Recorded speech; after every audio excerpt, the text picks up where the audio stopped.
Sharma aunty की डरावनी कहानी। गांव के कोने में एक पुराना टूटे फूटे मकान में शर्मा आंटी रहती थीं। वे गांव में अकेली और चुपचाप रहने वाली महिला थीं। उनकी उम्र लगभग 60 के आसपास थी, लेकिन उनकी आंखों में एक अजीब सा डर और रहस्यमय चमक थी। गांव के लोग उन्हें देखकर अजीब अजीब कहानियां सुनाया करते थे। लोग कहते थे कि शर्मा आंटी का घर अभिशप्त है, वक्त है। वहां रात को किसी के चीखने की आवाजें आती थीं और कई बार लोगों ने वहां रहस्यमयी परछाइयां भी देखी थीं। गांव के बच्चे तो उस रास्ते से भी डरकर गुजरते थे। एक दिन गांव में एक नई लड़की आई। उसका नाम पूजा था, जो शर्मा आंटी के पड़ोस में रहने आई थी। पूजा पढ़ाई में रुचि रखती थी और ऐसी अफवाहों पर विश्वास नहीं करती थी। उसने सोचा कि शायद लोग बिना वजह शर्मा आंटी को बदनाम कर रहे हैं। पूजा ने शर्मा आंटी से मिलने का फैसला किया। जब वह उनके घर पहुंची तो उसने देखा कि घर की दीवारें काली हो चुकी थीं और वहां का माहौल बहुत अजीब था। शर्मा आंटी पूजा को देखकर मुस्कुराईं, लेकिन उनकी मुस्कान में कुछ अनजाना डर छिपा हुआ था। पूजा ने उस रात पहली बार अजीब घटनाओं का अनुभव किया। आधी रात को उसे लगा जैसे कोई उसके कमरे की खिड़की पर खड़ा होकर उसे घूर रहा है। उसने हिम्मत करके खिड़की खोली, लेकिन वहां कोई नहीं था। जब वह वापस सोने की कोशिश कर रही थी तो उसे हल्की हल्की फुसफुसाहट सुनाई देने लगी। सुबह उसने गांव के कुछ लोगों से इस बारे में बात की, लेकिन उन्होंने उसे ज्यादा कुछ नहीं बताया। सिर्फ इतना कहा, शर्मा आंटी से दूर रहना ही ठीक है। पूजा को लगा कि यह सब अफवाहें हो सकती हैं। उसने शर्मा आंटी से उनकी जिंदगी के बारे में पूछा। शर्मा आंटी ने गहरी सांस ली और कहा, यहाँ कुछ चीजें हैं जिन्हें जानने से अच्छा है कि इंसान अनजान ही रहे।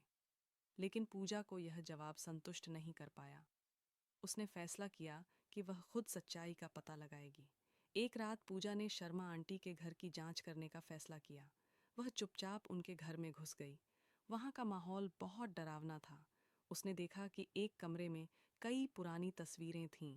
उन तस्वीरों में अजीब और भयावह चेहरे थे। तभी उसे एक दरवाजे के पीछे से किसी के रोने की आवाज सुनाई दी। जब उसने दरवाजा खोला तो वहां एक अंधेरी सीढ़ी थी जो तहखाने में जा रही थी। पूजा ने हिम्मत जुटाई और नीचे गई। वहां एक अजीब सा माहौल था। दीवारों पर किसी ने अजीब निशान बनाए हुए थे। बीच में एक लकड़ी की पुरानी कुर्सी रखी थी और उसके पास एक बड़ा सा शीशा था। शीशे में पूजा ने देखा कि उसके पीछे एक परछाई खड़ी है। उसने मुड़कर देखा, लेकिन वहां कोई नहीं था। तभी अचानक से शीशे में एक डरावना चेहरा दिखाई दिया। वह चेहरा किसी और का नहीं बल्कि शर्मा आंटी का था। आंटी का सच। पूजा डरकर बाहर भागने लगी, लेकिन शर्मा आंटी अचानक वहां आ गईं। उन्होंने पूजा को रोका और कहा, यहाँ से जाना चाहती हो तो मेरी बात सुनो। उन्होंने बताया कि उनका बेटा सालों पहले एक हादसे में मर गया था, लेकिन उसकी आत्मा इस घर में फंस गई है। वह आत्मा हर रात उन्हें सताती है।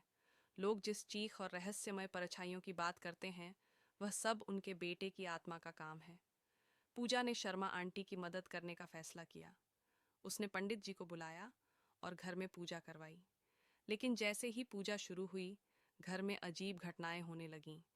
तेज हवा चलने लगी और चीजें खुद ब खुद हिलने लगीं। तभी शर्मा आंटी के चेहरे पर अजीब बदलाव आने लगे। उनकी आंखें लाल हो गईं और उनकी आवाज बदल गई। पूजा को समझ आ गया कि शर्मा आंटी के अंदर उनकी बेटे की आत्मा बस चुकी है। पंडित जी ने मंत्रों से आत्मा को शांत करने की कोशिश की, लेकिन आत्मा बहुत जिद्दी थी।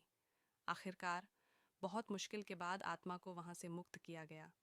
इसके बाद शर्मा आंटी ने पूजा को धन्यवाद दिया, लेकिन वह बेहद कमजोर हो गई थीं। कुछ ही दिनों में उनका देहांत हो गया। गांव वाले कहते हैं कि अब वह घर पहले जैसा डरावना नहीं रहा, लेकिन पूजा को अब भी कभी कभी लगता है कि कोई उसे देख रहा है।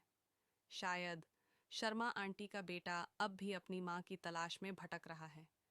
यह कहानी हमें सिखाती है कि हर डर के पीछे एक सच्चाई होती है और उस सच्चाई का सामना करना ही सही होता है।